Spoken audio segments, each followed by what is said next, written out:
If I got $20,000 in the bank right now, my budget to buy a car is $15,000, $20,000. I'm gonna finance it, put maybe $5,000 down, or maybe put $0 down, depending on how good my credit is. Now my payment, let's say, is $500, $600 a month. I could keep it for 6 months, pay on it every month, and then just pay it off early. Who says you have to keep it for the full term? That's how you leverage credit, and that's how you use your credit. You're not a first-time car buyer anymore when you have someone else depending on you. You can't say, oh yeah, I'm not gonna work today because I'm just trying to pursue my dreams. Nah, your kid needs to eat. Your dreams are not gonna feed that kid. You gotta put food on the table for that kid.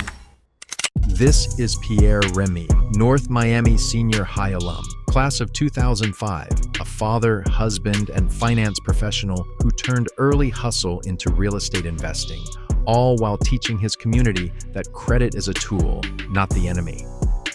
What are some of the common mistakes that you will see that some people will do submitting that loan, and what advice would you give them?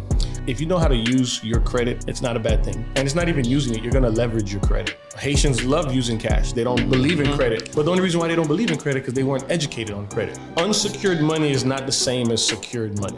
The thing that I would like people to understand is the difference between unsecured money and secured money. You can't make 50 grand and ask for 50 grand because you have other expenses. What are your housing costs? We know you gotta eat. We know you got utilities. You might have a car. You might have kids. So your income is really gonna dictate how much you can get approved for. Welcome to Jules Legacy Enterprise Productions, where story connects generations. A conversation with a pioneer, a segment that celebrates the life and journey of North Miami Senior High School pioneers by bridging the past and the present to inspire the future.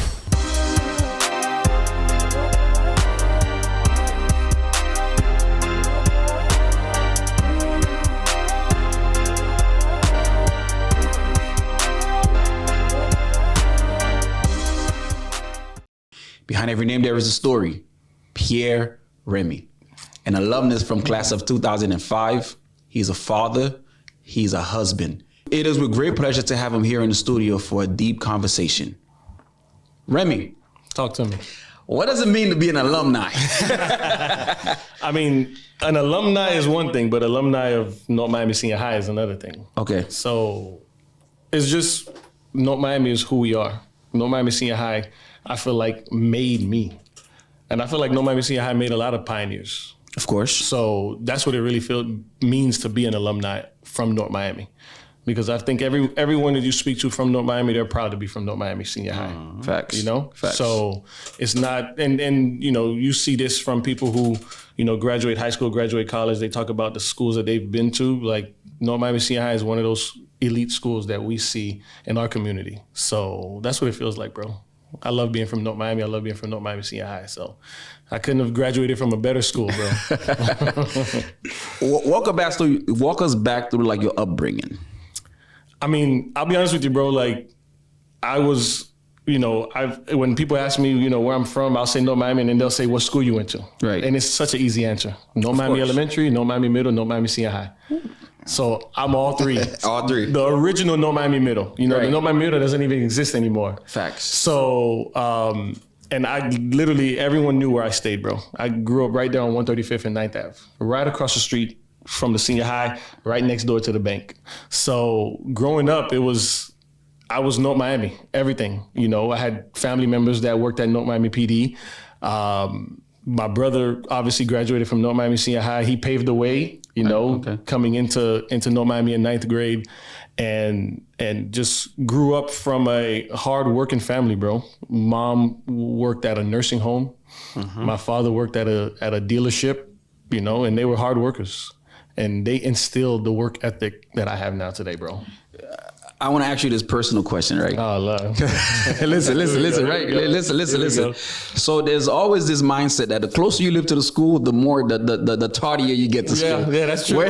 That's true. Bro, I remember maybe not so much more elementary and middle because I couldn't control that. The high school, once I could control getting up and going to school, bro, I kid you not, I would wake up at 7:20 in the morning. Jeez. I'd wake up at 7:20 every single morning. I'd already have my clothes on the bed from the night before. Right. Shower the night before, so I don't got to shower that morning. Right. And I'm out the door by like 7:28, sometimes 7:30. You know, school started at 7:30. Of course. So some days I was late, bro. Some days I was late, but I was milking it. So, but it was cool though, man. I loved it. I loved not having like funny stories. Like I never took a school bus. Only time I ever jumped on a school bus is if it was a field trip. Wow. Yeah. I never had to take a school bus. And I probably jumped on a city bus maybe once. And that was on an early release. And we caught the bus from in front of my house on 135th to go to Aventura on an early release day. So I never had to take public transportation, never had to take school bus. My parents used to obviously drop me off when I was a kid in elementary and middle school. But going into 6th, 7th grade, I was walking home, probably 5th grade, elementary, I was walking home from school. 145th to 135th, 10 blocks. Wow. Yeah. So Remy, what was life after high school? It was, I think it wasn't your traditional, after high school life. Graduated 05, went to Miami-Dade for a couple years. That kind of sort of did and didn't work out. What was the major? Criminal justice, like everybody. Everybody wants Try to get something easy, quick in and out, right? Criminal justice. For sure. Criminal justice. I was going to take the law enforcement path. But God had other plans, bro. And for whatever reason, my college experience didn't work out.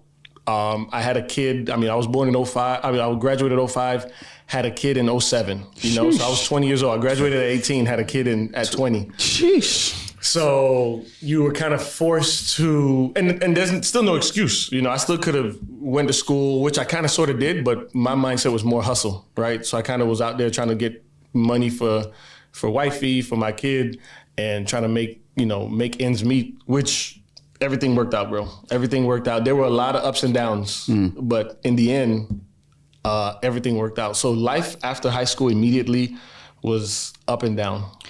Remy, there's a question I have to ask, right? Having a child, did that put a different drive in you to actually hustle? Yeah. When it's one thing when you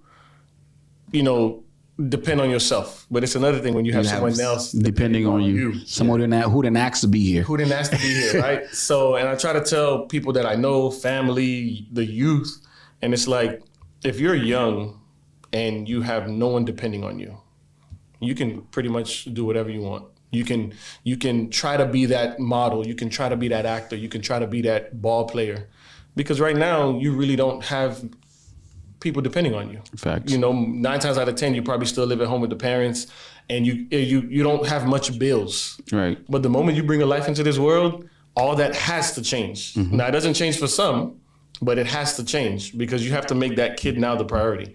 You can't say, oh yeah, I'm not going to work today because I'm just trying to pursue my dreams. Nah, your dreams are unfortunately going to have to take a back burner to your kid now.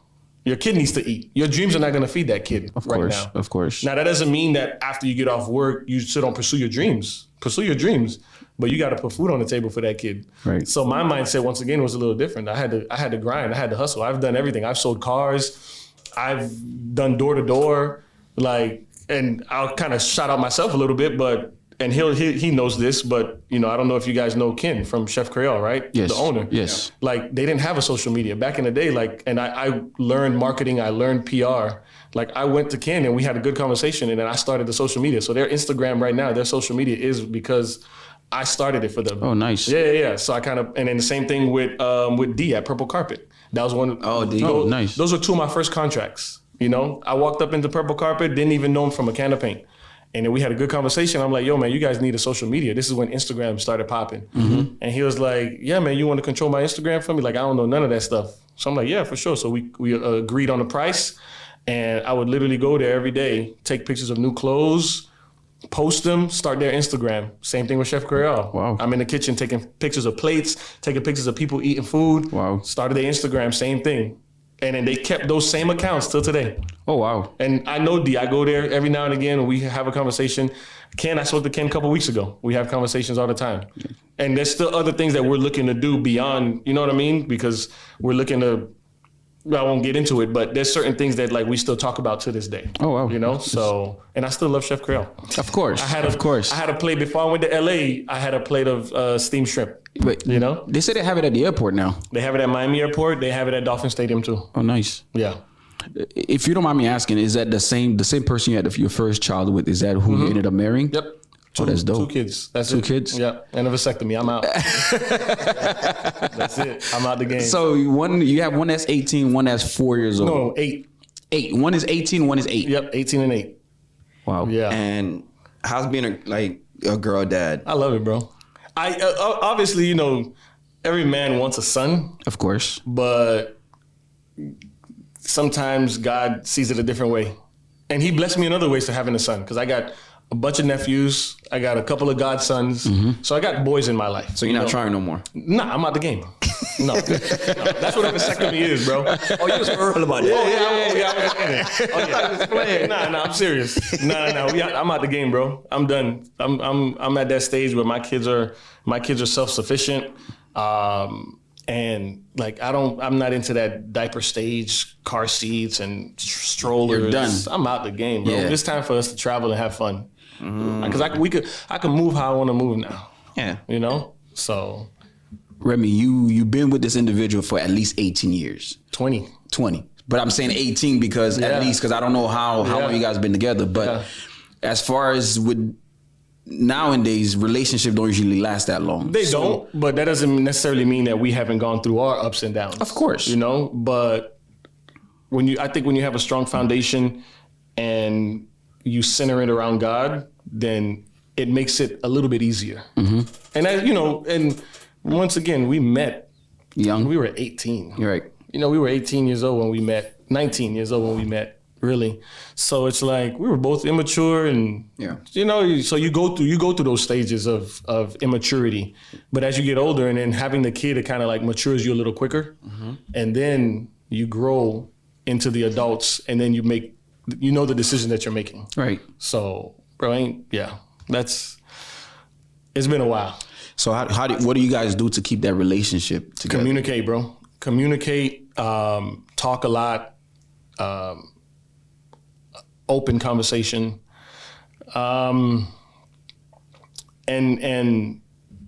it's very important to keep the spark in your relationship, date your person. That's one thing we always say. Just because you guys are married doesn't mean that you gotta, you date your person, you have fun with your person.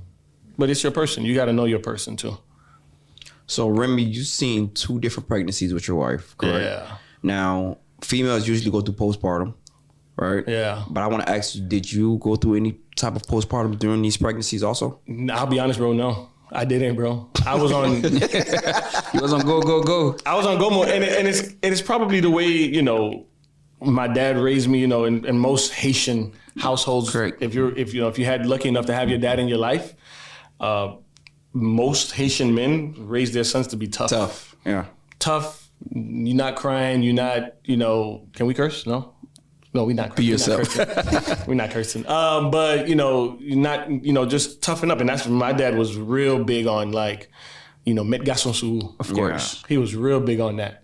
So, and that doesn't necessarily mean that I didn't see affection, because my mom's super affectionate to this day. I'm not one of those kids that could say that my parents never told me they loved me. My mom told me she loved me all the time. Really? All the time. Wow. All the time. My mom's super, super affectionate to this day. How many kids is it? It's only me and my brother. She only had me and my brother. So you. Yeah, it's 2 of us.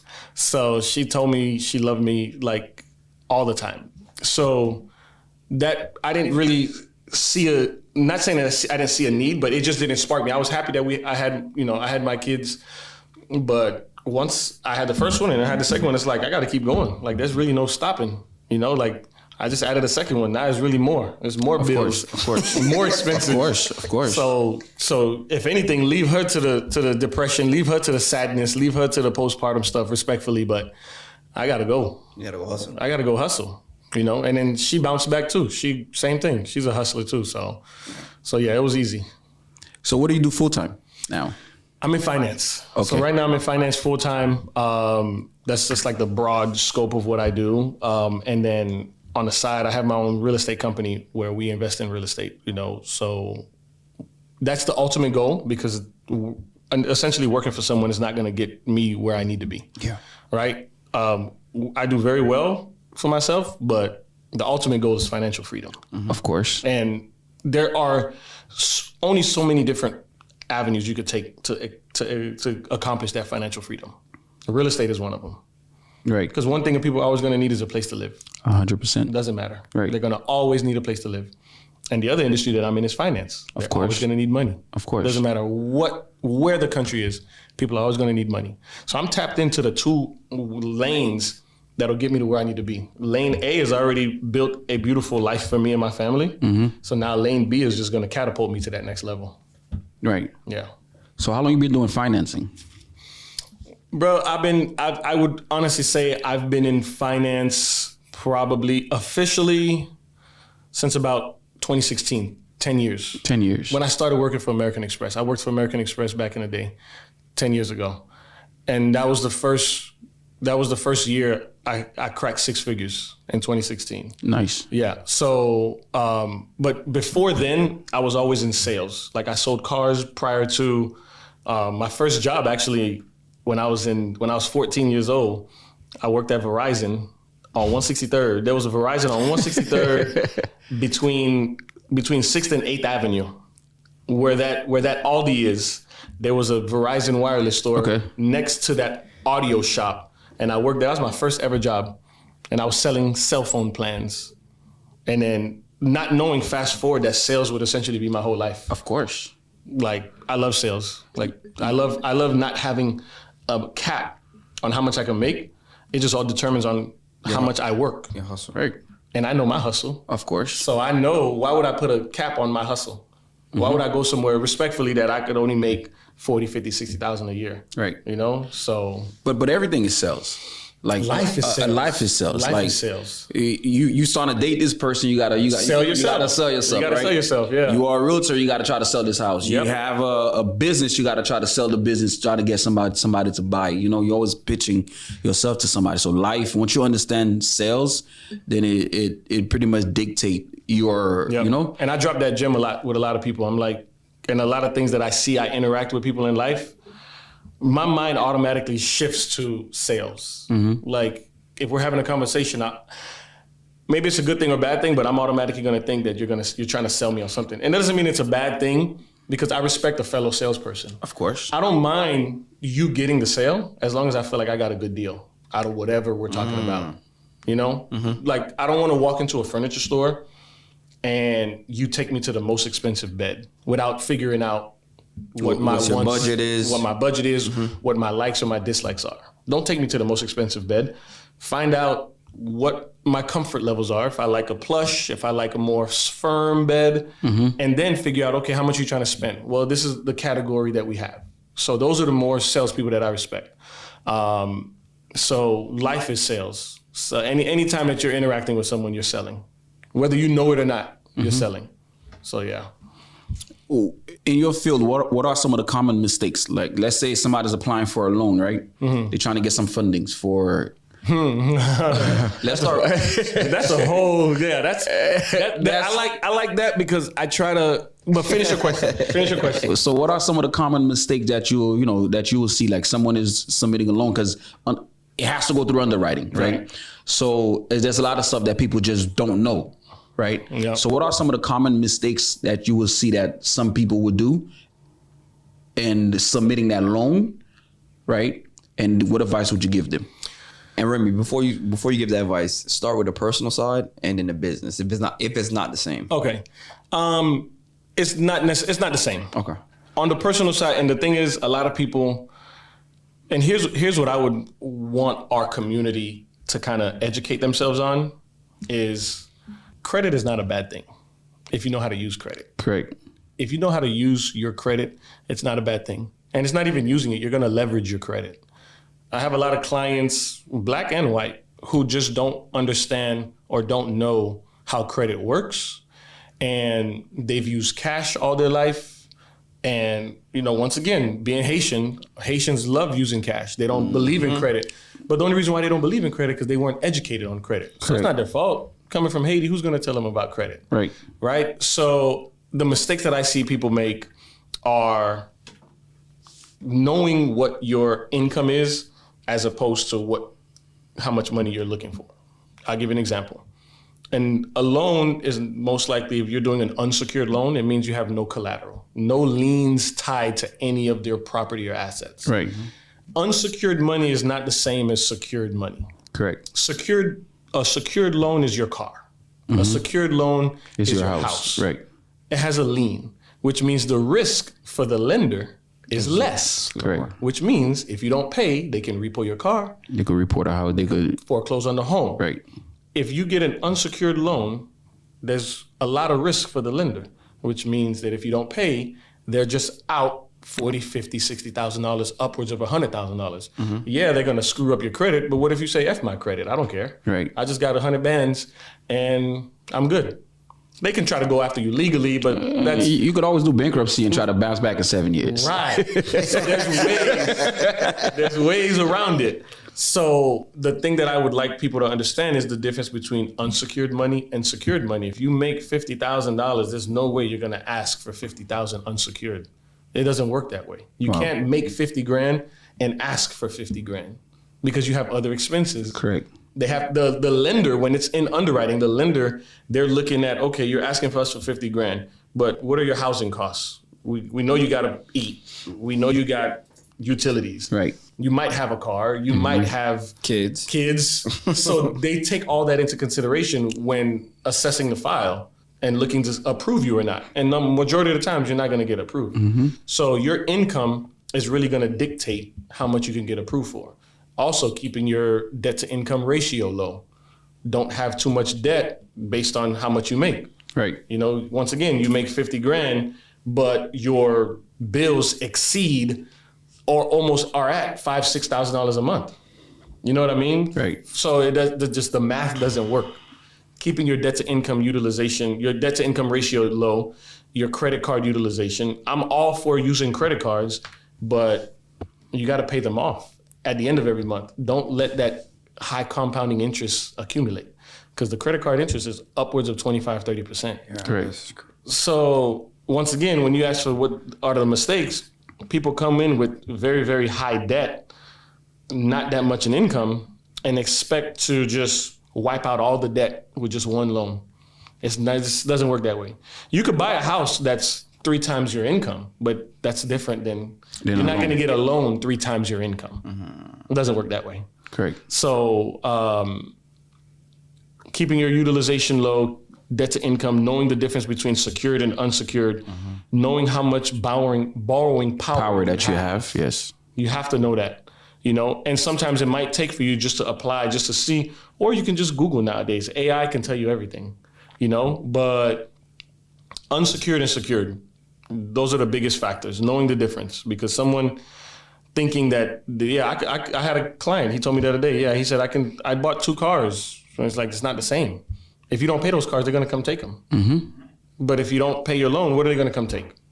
They can't. Especially if it's unsecure. It's unsecured. They're not going to take anything. So those are my biggest pet peeves when it comes to, on the business side. A lot of people think that, just because you got business credit, your business, first and foremost, they need to see at least 6 months business bank statements to see the income flowing through the business. Same situation. If I'm lending you $100,000 or $50,000 or even $20,000, I need to know that your business is generating income, because your business is not W-2. There's not a guarantee income coming in on your business. So they need to see stability. 6 months of business bank statements. Correct. Also, profit and loss. People don't know what a P&L statement is. You need to show your profit and loss. What did you make? What did you spend? And did you make money at the bottom line? 100%. That's why that term, the bottom line, is, people don't understand where that comes from. When people talk about the bottom line, forget all the stuff at the top. They want to know what the bottom line is. Did you make money or lose money? And then your balance sheet. A balance sheet is basically current expenses. That's basically what it is. And how much money you have in the bank. So a lot of people would like to get business loans, but you don't qualify because your business doesn't make money. So I'll have a lot of people that they own a business, but they make good money on the personal side. So they'll just do it in their personal name up until the business can generate some income and qualify you for a business loan. Are those loans hard money loans, or No. they are like? They're regular term loans. We have terms that go upwards of 12 years. That's probably the max. I have a lender that I use, they go up to 12 years. So it's not hard money, it's not short term, it's not daily. You know, I know there's a couple, you know, merchant cash advance companies that give you daily loan, that give you they give you money, But you got to pay weekly. But you got to pay weekly. Those are killers. I have a lot of clients that take money to pay those off. Yeah, those are killers. Those are high interest, but sometimes you need that capital right away. So it's like, damn, but you got to know that you're going to make some money to be paying them weekly. I have people that got to pay daily. Yeah. Like it gets taken out of their transactions daily. Daily. Yeah, but those are more so like if you have daily transactions, if you have like a restaurant or a store front and you have people coming in. So at the end of the day, if you made 10 grand, you know, that merchant cash advance company is taking 2 grand out of that every day. You know, those I wouldn't recommend. I really wouldn't recommend them. Just get a personal loan. You know, people like the sound of getting a business loan, but sometimes it just doesn't work. You don't qualify for a business loan. But there are ways to get a business loan and you personally collateralize it, meaning that your name is personally on that loan, so you're personally liable. So it's going to show up on your personal credit too. You know, most people just want a business loan, doesn't show up on my credit. It just doesn't work that way for everybody. Now, for the viewers out there that actually wants to build business credit, do you have any nuggets to give them? Yeah, I would say if the easiest way to try to build business credit right now, you know, let's say you buy a car. Like if you buy a car, just do a business application. They don't require anything. Just do a business application and just use your EIN and use your company name. And you still might have to personally guarantee it. Yeah. But on your registration, it's going to say the company name. My car is under my company name, P&M Capital. You know, and you get certain tax write-offs for that too. That can help build business credit. There are business credit cards, you know, that you can get that help build business credit. It doesn't work the same way as personal credit, but try to put a lot of things in the business name that require you to pay back. And I try to tell people who use cash all the time, the bank needs to know if I'm going to give you money, You're going to use it. not only did you How am I going to get it back? How am I going to get it back? However, if I look at your report, you come to me with a 750 credit, and this is a real life situation because I've had this all the time. You come to me with a 750 credit, you're 30 years old, you probably make $100,000 a year. But I look at your credit report, you don't have any accounts. You probably have a couple credit cards. You haven't proven to the lender that you can borrow money and pay it back. At that volume also. At that volume. You kind of have to prove yourself. So I literally had a guy yesterday. He was born in 99 and he had like 2 credit cards and he of course got declined. He made $100,000. His credit was 736, and I think he needed like 15 grand and he got declined. But he had literally had only 3 years of credit and he maybe had 2 credit cards, maybe with low limits, like a $500 or $1,000 limit. It's not going to get you in the door, unfortunately. And it's kind of screwed up because how can you build that kind of credit if you don't trust me first? Yeah. So it's kind of a double-edged sword a little bit. But there are companies that will take a chance on you. None of the lenders that I use, because the majority of the lenders that I use, they're reputable companies. They're established companies. So they require more. But I told him yesterday, I'm like, listen, you got to go out there like, you know, you've never bought a car. He said, well, yeah, I buy all my cars cash. I said, you're doing yourself a disservice. If I got $20,000 in the bank right now and my budget to buy a car is $15,000, $20,000, then I'm gonna do the smart thing is I'm gonna finance it. I'm gonna go finance it, maybe put $5 grand, because it's the same 20 grand that I was gonna use for the car anyway. I'm gonna finance it, put maybe $5 grand down or maybe put 0 down, depending on how good my credit is. Now my payment, let's say is $600 a month. I could keep it for 6 months, pay on it every month, and then just pay it off early. Who says you have to keep it for the full term, 5, 6 years? Right. So that's when I say that's how you leverage credit and that's how you use your credit. You were gonna buy a car cash, go to the dealer, put some money down, finance it, do a 5-year term, 6-year, whatever. It's gonna show on your credit now. Now you're not a first-time car buyer anymore. You bought a car for $30,000, $40,000. You bought a car for $30,000, $40,000. You paid on it for 6 months, whether you paid on it for a year, you can afford the payment and then just pay it off early. That's all you gotta do. Wow. So now, a year from now, 2 years from now, you go to a dealership, they see you've bought a car before. Now you don't get hit with the high rates, because that's another thing. When you've never bought a car before, everybody has to go through that first-time car buyer rate. we've all had, Of course. screwed up rates. 30%. You know, maybe 24, not 30. Like at But least 20s. I've at seen least- 20s. Well, I've seen people sign for 20. I've seen people sign for some crazy rates that I would never sign for. I feel like, but I think my first car loan was probably like around 14%. Crazy. But I had to do it because I had never bought a car before. Right. You know, my dad helped me buy a car from a little dealership. I probably had an auction car one time. So I needed to get into the zone of, I need to get my credit up. So I got to bite the bullet and take this 14% rate. Now, the next couple times I bought cars were all good rates. You're tier one now. Of course. You know what I mean? So that's the difference. People got to learn to leverage your credit. Don't just go on and just, oh yeah, I just buy cash. I don't like using credit. All right. It's going to bite you in the butt when it's time to buy a car, time to buy a house, or time to get a loan. Of course. You know, like, yeah, so. Remy, then the pool of lenders you guys have, you guys use, right? Are those lenders like that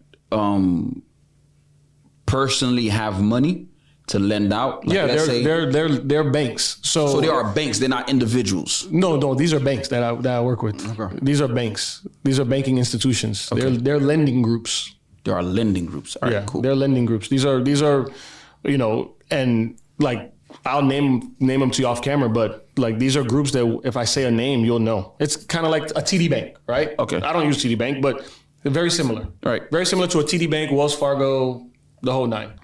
But these are actual lending institutions who specialize in personal lending.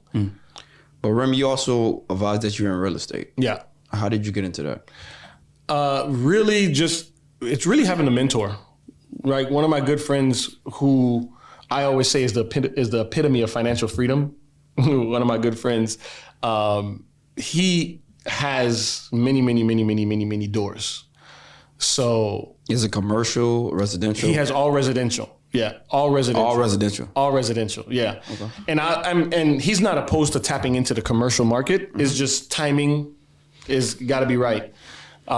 Same thing with me. But I just learned, you know, in my early 20s that real estate was really going to be the avenue to get me where I want to be financially free.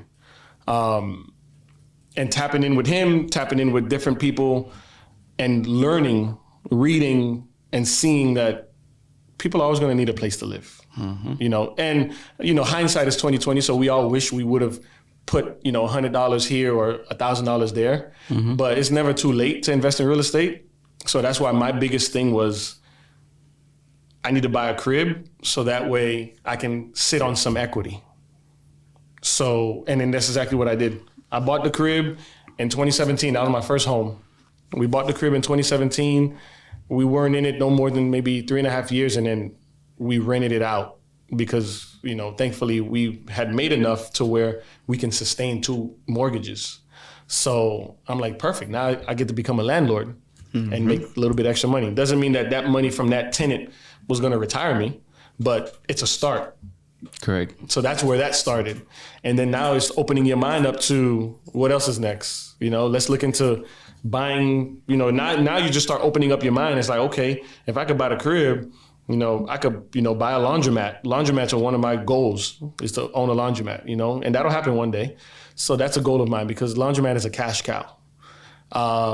And then it's just looking at him, which is, once again, he's a good friend of mine, but I also look at him like a mentor. We're like-minded individuals. So we bounce ideas off of each other. And he's old. He's like 10 years older than me. But he also gives me a lot of game too. And I've experienced a lot through real estate. Like I think right now I've probably closed about 5 real estate transactions, you know, from buying to selling to renting out, the whole 9. Right. So this is debate that goes online, renting versus buying. A lot of people, when they do their numbers, they think, oh, well, if I rent, then I save more money in the long run. And there's some people, they'll do the math is, you talk about equities and they'll talk about, I have this money sitting there. They'll go back and forth and they'll show the numbers. Yeah. What is your take on that? So I think it's unique to the individual. Okay. Meaning, I look at buying a home, renting versus buying a home. I look at it like having a kid or not having a kid. Of course. Back in the day, I used to, think that, man, why don't you want a kid? You should at least want a kid. But if you talk to me today and I speak to someone who says, man, I don't see myself having kids, I kind of understand and respect it because it's a huge responsibility. Renting versus buying, I feel like buying is a huge responsibility.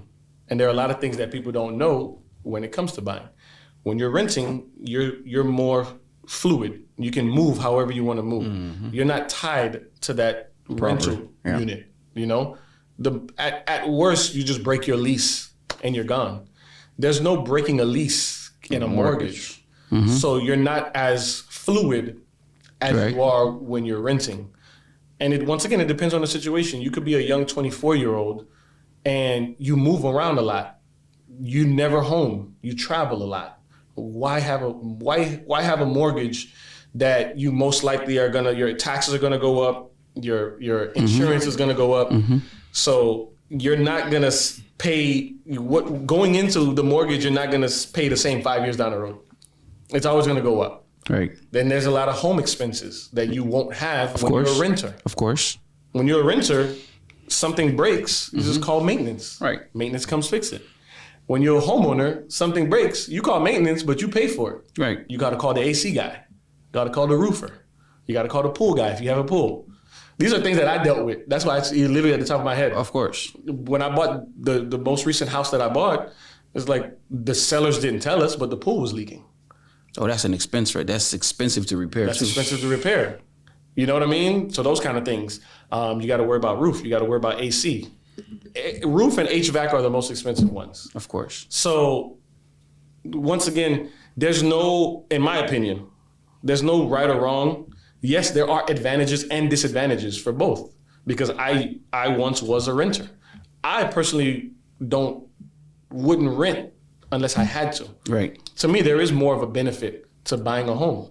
Once again, for example, the home that I bought in 2017 went up in value, and I was able to sell it a couple months ago and walk away with a good amount of chunk of change. Right. That's the equity. Right. So that's the good part of buying a home and sitting on it and letting it appreciate over time. Correct. But that's not going to be the case for everybody because depending on where you buy, when you buy, your home, how you buy, it might not appreciate as much. But right. I'll always tell someone, especially someone young, buy a crib, buy a home, whether it's a condo, because you can buy a condo. People think that you got to buy a single family. Buy a condo. You can buy condos for $70,000, $80,000, $100,000, $120,000. Once again, you don't have to rent. You just buy that condo. It could still be a one-bedroom condo. You own it. Right. You're not renting. You own that condo. And that's less maintenance than a single-family home. Of course. You know what I mean? So I'll always advocate for home ownership.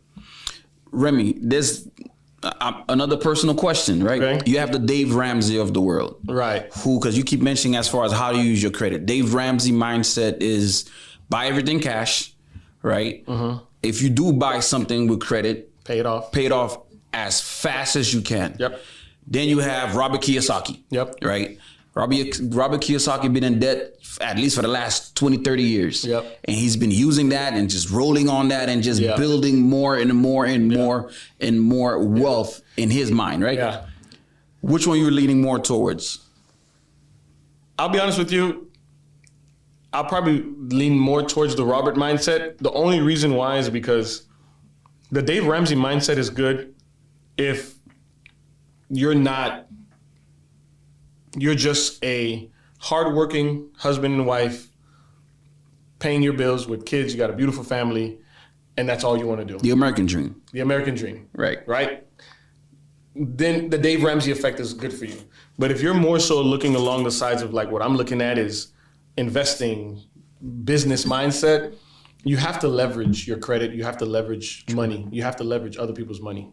So you have to sometimes get into debt to get to the next level. 1,000%. Not all debt is bad debt. Right. It doesn't have to be bad debt. I was in debt when I bought that house. Was that bad debt? No, it was building equity. Right. So that was not bad debt. Bad debt is when you have the credit cards and the traveling loans. Right, you're living beyond your means, which once again, I'm not sitting here telling you I'm perfect. I've been through all that. Of course. All that. That's why I'm able to say what I can say. because I've had the bad credit. I've had the cars repossessed, all the whole nine when I was younger. You know what I mean? Right. So like I've been through the ringer, but it depends on where you are. If you're just a person or you have a spouse and you guys work very good jobs, make good money, paying all the bills, then there's no reason for you to accumulate unnecessary debt. You got the car, you got the house, try to pay the car off, try to pay the house off, and you guys have a nest egg. But if you guys are looking to buy a laundromat or buy a business or buy a shopping plaza, you're gonna need to get into debt to get that. Right. So you might have to take a loan or a line of credit for $100, $500, $1 million to acquire what you need to acquire. You use the revenue from that to pay your debt down. Facts. That's not bad debt, in my opinion. So I would lean, in my mindset, I would lean towards the Robert method. Yeah, I would lean towards the Robert method because that's more my path. Yeah, correct. You know what I mean? But not everybody wants to be a business person. Not everybody wants to be an entrepreneur. Some people just want to have a very good job, make very good money, Pay the bills. and live comfortable and travel. Society needs them too. And that's, We need those. Right. We need those. I'm one of them now because I still work. So I'm one of them now. Of course. But there's a next level Yeah. that I'm trying to get to. One thing I had to learn, Remy, and not a lot of people have that drive. Some people are very content. a lot of people do A lot of people just very content. That's another bag of worms because I have this conversation. They're very content where they are. They don't want to take risks. They just want to keep what they have. and if you're around the wrong circle, it makes you feel like you're crazy or you thinking too much of it. Yeah, that's true too. And it's like I don't like to see people our age, especially Haitians, or even if you're coming from, like I don't like to see the youth lazy. Like I like to see people. I like to see go-getters. I like to see grinders. Of course. Like we have to survive. And if you look at our parents, I'm pretty sure our parents, they didn't have an opportunity to say, "Oh, I don't want to today. I don't feel like it. Oh, my back hurts." You know what I mean? Like there's no. So for me, like my work ethic once again comes from my parents. It's like, and then having kids early in life, I have to show them that I'm grinding every day. And my kids are spoiled. Like my girls are super, super spoiled. So the things that I hear them say, Of course. it's like, Of course. you're so spoiled. Couldn't imagine saying that. They do see how mom and dad work a lot. Of course. And we still put time aside for them, take them on trips, make them happy, but they see it. Like they, and hopefully one day when they get older, they'll say the same thing that I said about my family, my parents. Like my mom came home every day in her uniform and she started cooking a meal. She didn't even take her clothes off yet. Same thing with my dad. He came home and made sure the house was good. So I just don't like seeing people who don't have that grind. Like, what are you hungry for? Like, where do you want to live? Where do you want to drive? Like E.T. says, one of my favorite, motivational speakers is E.T., the hip hop preacher.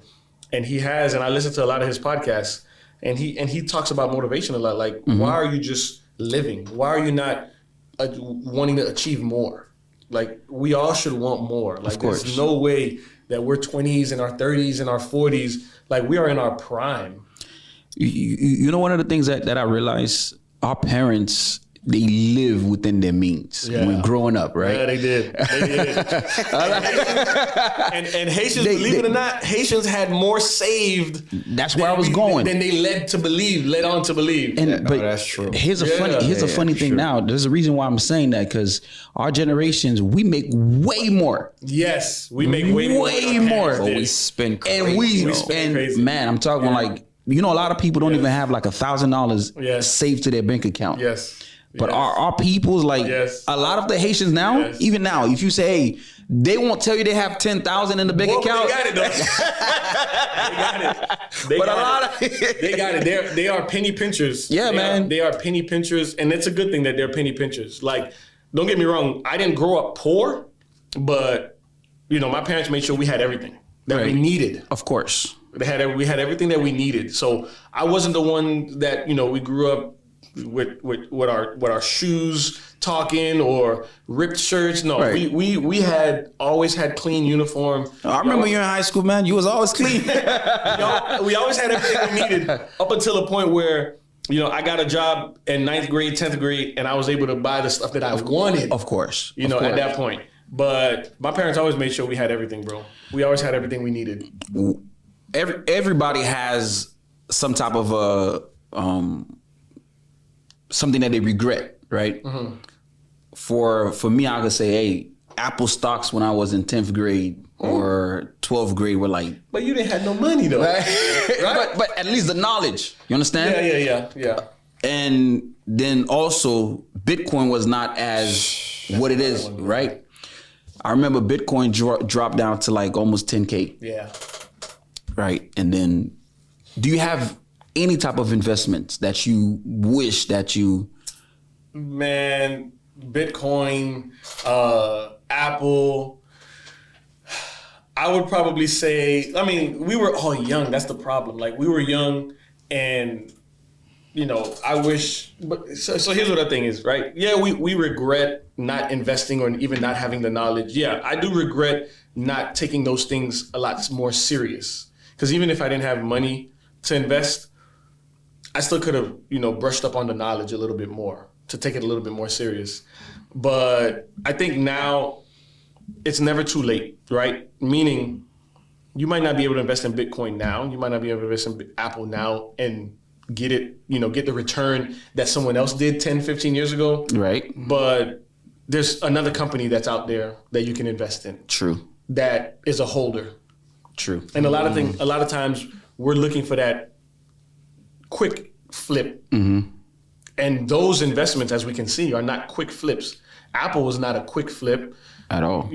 A bunch of other companies, they're not quick flips. The best ones are going to be your long-term holds. Right. So there are companies now that you can probably research that you can throw in $1,000 now and just let it sit.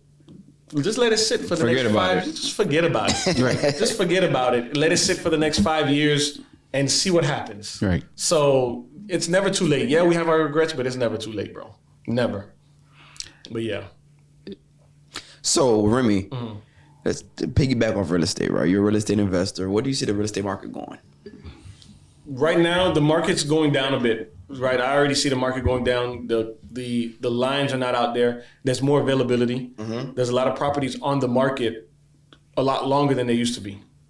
When I was when I bought this one in 2021, it was like open house lines were super long. I remember those days. Yeah. Open house. Even when I was renting out a property and we did an open house for that rental, there was a line outside for the rental. Oh my God. There was a line outside for the rental. So it's not, and real estate's gonna fluctuate, but right now the market's gone down. Rates are getting a little bit better. Yeah. I think they dropped yesterday to 6%. I believe. Yeah. Rates are getting a little bit better. Do you see a crash coming though? Like a 08 crash? Nah. I don't see a crash coming, dog. I don't see a crash coming. I just see it coming down a bit. A crash would mean rates are going to go down to like 4s. Rates 3s, 4s. Rates are not going to go down. It just is what it is.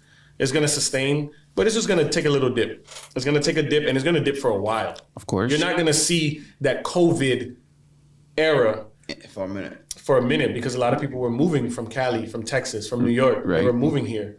So the market was saturated. Like there were very little inventory. Now there's a lot of inventory. I'm seeing houses on the market for 6 months to a year, and it tells you how many days it's been on the market. People are changing their prices. They start high and then they change it 10 grand. They change it another 5. They change it another 5.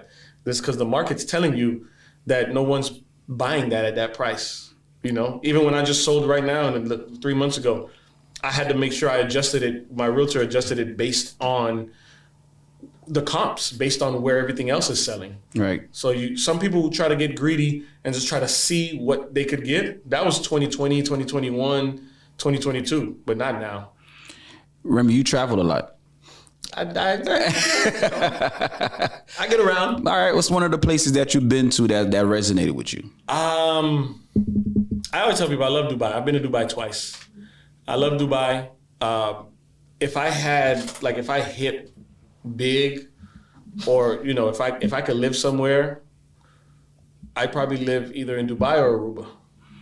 You will live there permanently. Yeah, no crime. Surprisingly, I'm going to tell you something. I don't know if you remember it or you paid attention to it while you were in Dubai. Did you realize there was no old people in Dubai? No old people? No. You said old? Old age people. Old age.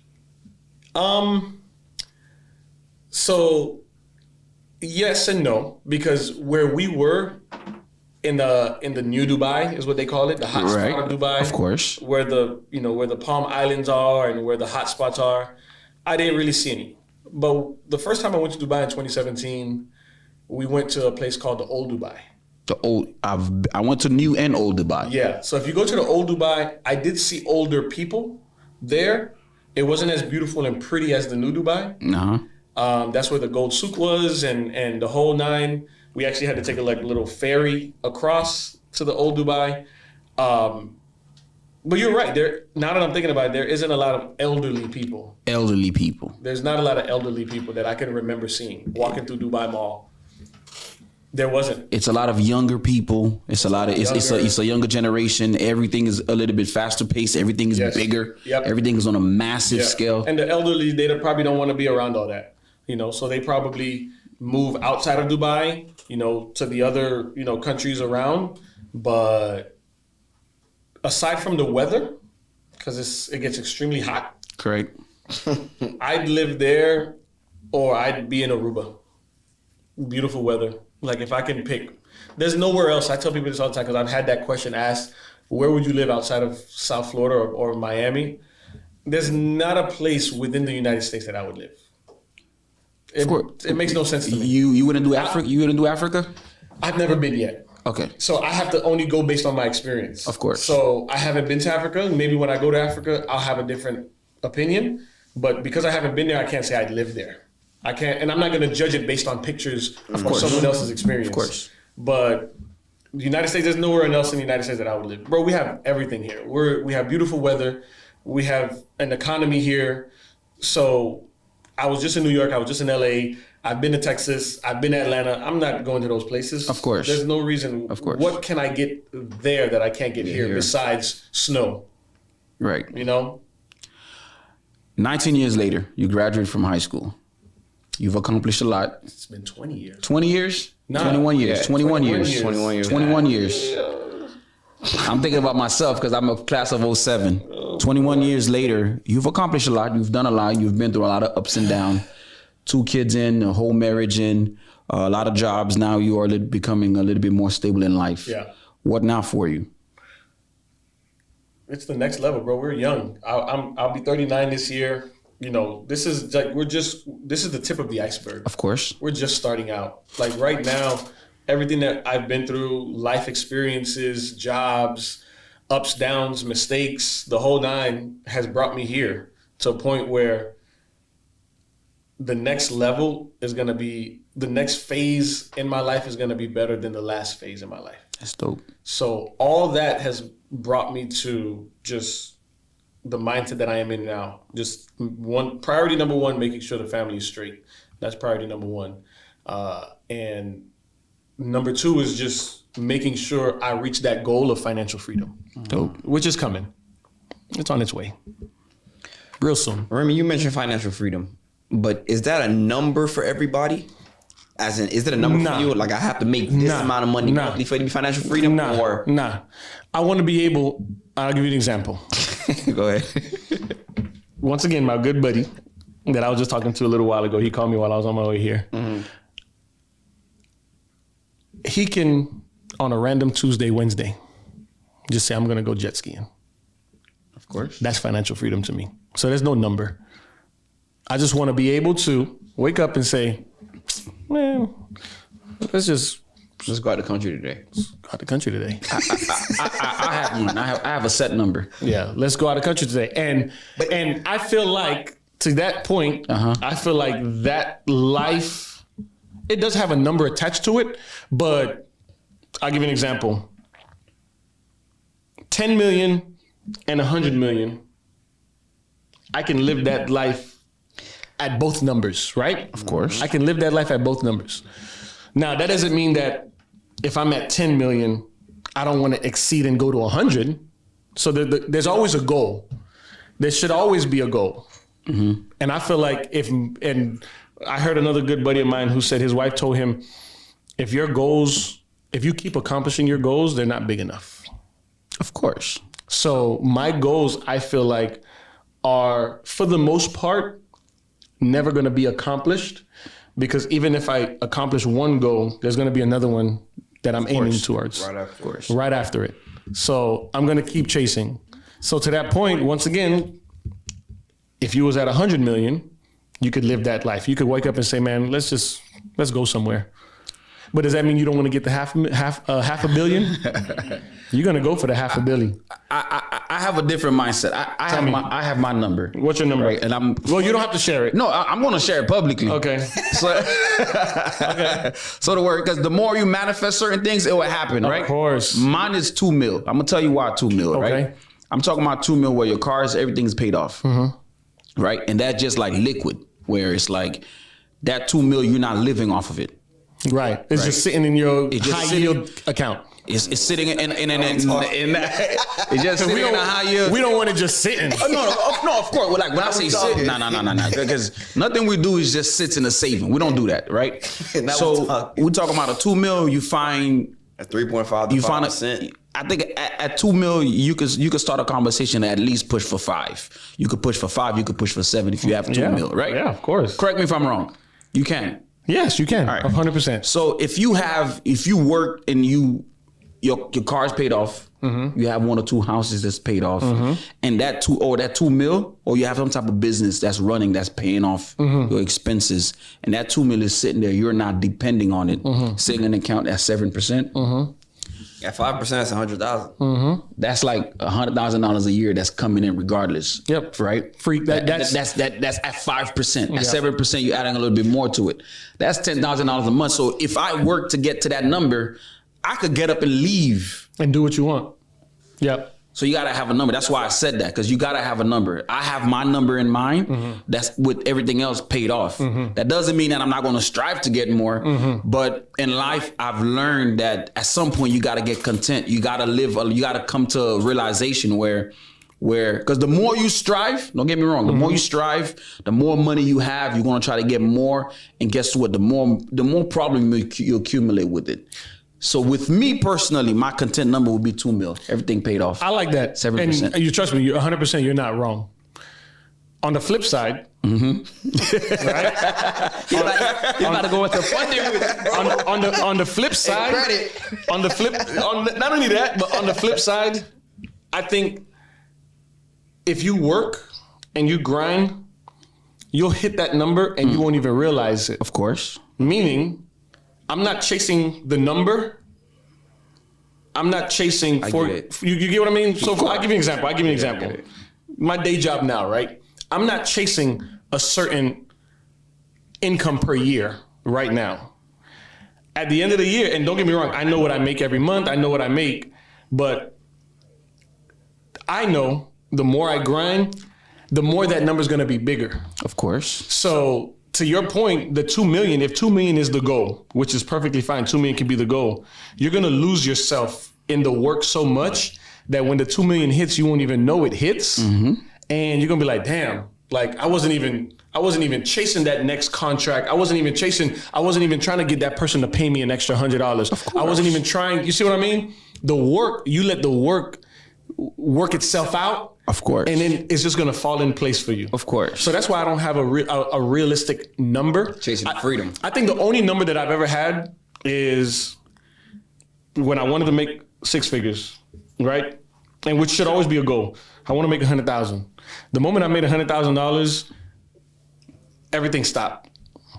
That doesn't mean that I didn't want to make 2, 3, 4, but trust me. You put a cap on. You basically say you capped yourself out. I didn't cap myself out. The fact that I've reached that, my next dollar goal should be $1 million. Of course. 10x. In income. It should be 10x. Right. That should be my next. So whatever happens in between then, now don't get me wrong, I've never dipped below. Every year, thankfully, thank God, It goes up. It goes up. I've never dipped below what I've made the prior year. Of course. Never. Thankfully. Right. Once again. However, there should always be, you could have a number, but I just let my work show for itself. And at the end of the day, at the bottom line, what we talked about earlier, I'll see what that number looks like. I got you. Right. I think you're chasing a number. Not chasing. You want a number, but he wants the freedom. Yeah, so he did. Let me elaborate on this, right? So when you're chasing a freedom, right? You chasing, you don't have a destination, then you will spend your entire life chasing. And that's why some people, it reach a point where it's never enough. They working and they working. They got $5 million and they just keep working. So at some point for me, I know, okay, I hit that number. Although I'm gonna keep going. I don't have a problem with. I'm gonna keep going. Right. But guess what? I know if everything fails in life, economy crash, something happened, or if I say, you know what, man, I'm gonna take 2 years off and go rejuvenate somewhere and go leave. I can. Yeah. Because that type of mind, you gotta have that number. I like that. My number is 2. Yeah. I like 2 that. mil. Because once I have that number there, it's like, all right, you know what? All right, cool. I'm gonna keep going. But if you know what, if I want to go jet ski for 2 months, Yeah, I like that. Yeah. I can. You know, You have a number?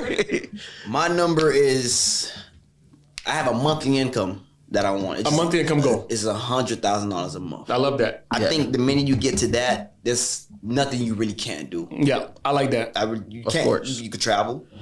You could get on a private jet. Yeah, Of I like course. that. You could rent out a yacht. Okay. Yeah. It's nothing you But can't you do at talking about passively. passively. Yeah. Would that be gross or net? Net. It has to be net. Yeah, it has to be net. It has to be net. Yeah, and you- $100, there's nothing you can't do. Yeah. Of course. It's nothing you can't do. Yeah, of course. It has to be net. It has to. You got. I learned that from a very rich guy. You gotta have that number in mind. Yeah. That once I hit the number, like I'm not talking about you can make 2 mil.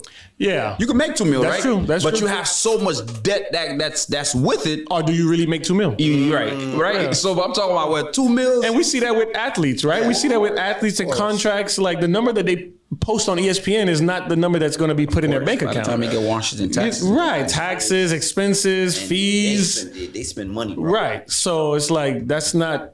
But the reality of it is, I like that you guys have numbers. I like that there's a number, and that doesn't mean that I don't see myself getting to a number.